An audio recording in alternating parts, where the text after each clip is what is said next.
Book review: When the Moon Hits Your Eye by John Scalzi. By turns hilarious, poignant, absurd, and deeply human, John Scalzi's When the Moon Hits Your Eye delivers speculative fiction tour force that asks us not to suspend disbelief, but to lean into it. Full tilt, what if the moon turned into cheese? Not metaphorically, not symbolically.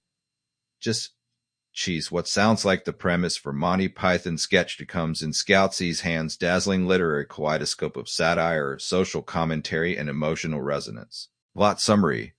In When the Moon Hits Your Eye, John Scalzi delivers brilliantly satirical yet emotionally resonant sci novel that begins with an absurd premise. The moon has inexplicably transformed into cheese. Not metaphorically, not as Hawks, quite literally, the celestial body that has guided tides, inspired myths, and supported centuries of astronomical theory is now massive cratered orb of aged dairy. And this stunning impossibility throws Earth chaos told through an ensemble cast of interwoven perspectives. Scalzi's novel doesn't try to explain why the moon has changed.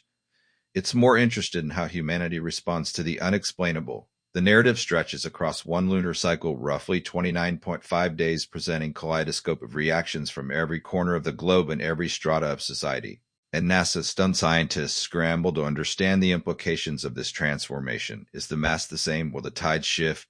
Is this the threat, a miracle, or some strange cosmic joke? Mission Control quickly becomes a pressure cooker of speculation, politics, and panic. One desperate astronaut, previously set to retire, is sent on a mission to orbit the moon, turn cheese, and take samples. Her narrative thread is filled with quiet, awe-inviting humor, even as she contemplates what it means to stare down a mystery she may never understand. Meanwhile, billionaires and corporations seize the opportunity. In one of the novel's more subplots, tech mogul named Carter Ricks launches Lunadary Inc., claiming exclusive mining rights to the moon's surface. Soon, consumers are lining up for gourmet moon cheese at obscene prices, while ad campaigns frame the event as chance to taste the stars. This storyline offers sharp critique of late capitalism as the absurd is quickly commodified and monetized. Religious leaders are also drawn into the fray. In Rome, the Pope convenes an emergency synod. In a small Texas town, a Baptist preacher takes the moon's transformation as sign of the end times, drawing flocks of frightened followers. Meanwhile, quietly skeptical rabbi in Brooklyn reflects on the Talmudic implications of celestial metamorphosis, offering gentler, more philosophical outlook. Across these scenes, Scalzi examines how belief systems bend or break when confronted with the impossible. Amid these larger dramas, the novel doesn't shy away from smaller, more personal stories. Teenage girl in Manila, who has always dreamed of becoming an astronomer, watches the change through her telescope with mix of wonder and grief. Her emails to her pen pal in Finland serve as intimate epistolary snapshots of what it means to come of age during a moment of planetary surrealism. Another emotionally devastating chapter: an elderly hospice patient in New Hampshire sits on her porch every night, watching the moon change face by face, reflecting on her own transformation and what it means to die in a world that no longer makes sense. Scalzi also introduces humor and absurdity to balance the weight of these existential themes. A stand-up comic in Los Angeles builds a viral routine around the moon's transformation use is both punchline and metaphor for modern disconnection. Late-night talk shows debate whether to take the event seriously, with one pundit declaring, "If the moon can turn into cheese, maybe my ex can change." Subplot: following group of Swiss bankers who attempt to create moon-backed currency ends in farcical disaster. Even global governments get into the act, with world leaders convening emergency unsessions that devolve into farce and finger-pointing. Scalzi's satire is razor-sharp but never mean-spirited. He skewers systems and ideologies but never loses sight of the human heart. At the novel's core is the question: what does it mean when something foundational, something constant, becomes something absurd? For some characters, it's spiritual reckoning. For others, it's chance to reinvent themselves. For many, it's simply a reminder of how fragile our assumptions are and how quickly the world can shift beneath us. The climax of the book centers around total lunar eclipse. As Earth's shadow passes over the cheese moon, people all over the planet gather to watch, unsure if it will simply disappear, revert, or crumble. What happens is left intentionally ambiguous, an artful, poetic moment where the line between science fiction and myth dissolves. The effect is both dazzling and quietly heartbreaking. Scalzi's writing, as always, is propulsive and witty, with clean prose that dances between characters and scenes with remarkable agility. Despite the vast scope of the book, it never feels bloated. Each vignette Each voice adds layer of meaning, texture to the overall theme. When the absurd becomes real, how do we hold on to ourselves? In the end, when the moon hits your eyes, not about cheese or the moon or even science, it's about us. Our ability to find meaning, to connect, to laugh, to question, and to keep going, even when the sky itself betrays our understanding. It's cosmic thought experiment wrapped in social commentary, layered with moments of humor, grief, and grace. Scalzi invites readers to suspend disbelief and lean into the weirdness, and in doing so, he offers profound and delightfully strange meditation on being human in a world that no longer makes sense. A premise so ridiculous it shouldn't work. But does John Scalzi has never been a writer to shy away from bold premise, whether he's toying with sentient spaceships, the collapsing empire, corporate run militaries, old man's war, or video game politics. Redshirts, he has built career on taking the implausible and making it feel not only believable but necessary. And when the moon hits your eye, he outdoes himself. One morning without warning. Explanation: the moon has become giant sphere of cheese. It's absurd, it's whimsical, and yet, through Scalzi's deft storytelling, it becomes entirely absorbing. Rather than focusing on a singular protagonist or narrative thread, the novel unfolds through a vast array of perspectives. Astronauts and billionaires, bank executives and comedians, terminally ill patients, teenagers, professors, priests, presidents.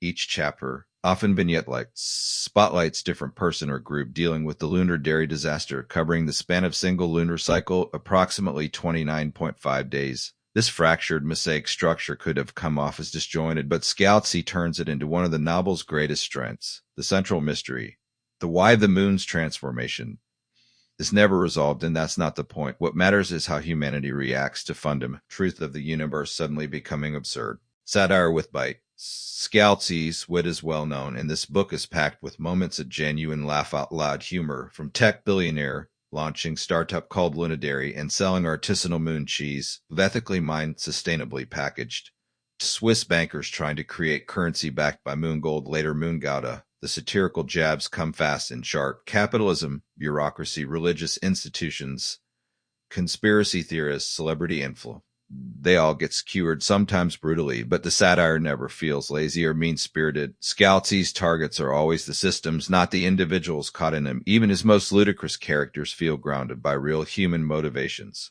Fear, hope, greed, love, faith. This is what gives the novel weight beyond its comedic sheen. The world may be ridiculous, but the people in it are real. Take, for example, the subplot involving Carter Ricks, the aforementioned billionaire. He sees the moon cheese as a business opportunity and pushes forward with a private moon mining mission despite international protests and environmental concerns.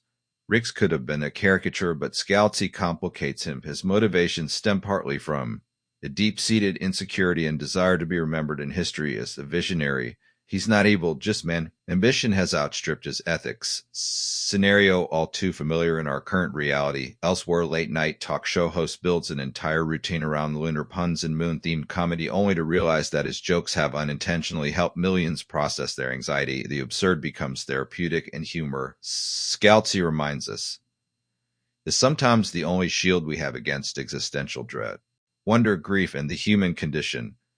The emotional heart of When the Moon Hits Your Eye lies not in its comedy but in its unexpected moments of stillness. Amid the chaos, Scalzi pauses to reflect on grief, mortality, and the ineffable mystery of life itself. Standout storyline features an elderly woman in hospice care who sits on her porch every night to watch the new moon rise. As her own body slowly fails, she finds solace in the face of the sky, even as that sky has become utterly surreal. Her story is intimate, lyrical, and devastating, and perhaps the most profound meditation on death and transformation in recent science fiction. Similarly, a teenager in the Philippines watches the moon through a backyard telescope, then writes letters to her pen pal in Finland. Through her eyes, we see not just scientific curiosity, but the fragile, tentative hope of a young girl who longs to believe in the future. Her voice is simple yet piercing, a reminder that wonder does not need to be logical to be real. And then there's the astronaut, perhaps the novel's quiet hero, who is sent to orbit the moon, collect data, alone in space, staring at giant dairy globes. She reflects on her career, the limits of knowledge, and the breathtaking absurdity of her final mission. Her journey is rendered with a mix of technical realism and philosophical musing that evokes the best of classic sci-fi, from Clarke to Le Guin, but with Scalzi's signature irreverence. The world reacts, faith, science, and everything in between. One of the novel's most compelling elements is the way it explores the social and ideological ramifications of the moon's transformation. Scalzi doesn't try to provide scientific explanation. There's no deus ex machina here, no wizard behind the curtain. Instead, he focuses on how the impossible forces us to confront our assumptions. Religious leaders around the world are thrown. Theological turmoil. Catholic bishop wonders if this is divine intervention or test of faith. Southern Baptist preacher declares it sign of the rapture and gains massive online following. Brooklyn rabbi suggests with gentle pragmatism that maybe some things aren't meant to be understood, a line that echoes throughout the novel-like refrain. Scientists fare no better. The physics doesn't make sense. The mass of the moon remains unchanged, even though its composition is now mental. Tides are normal. Lunar orbit continues as expected. The laws of the universe seem to have shifted, but only slightly. Just enough to unravel belief in the stability of nature. Scalzi uses this uncertainty not to frustrate, but to liberate the narrative.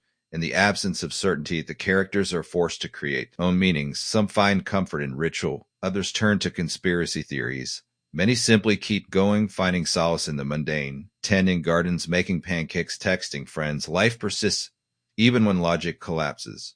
Structure and style, a literary mistake.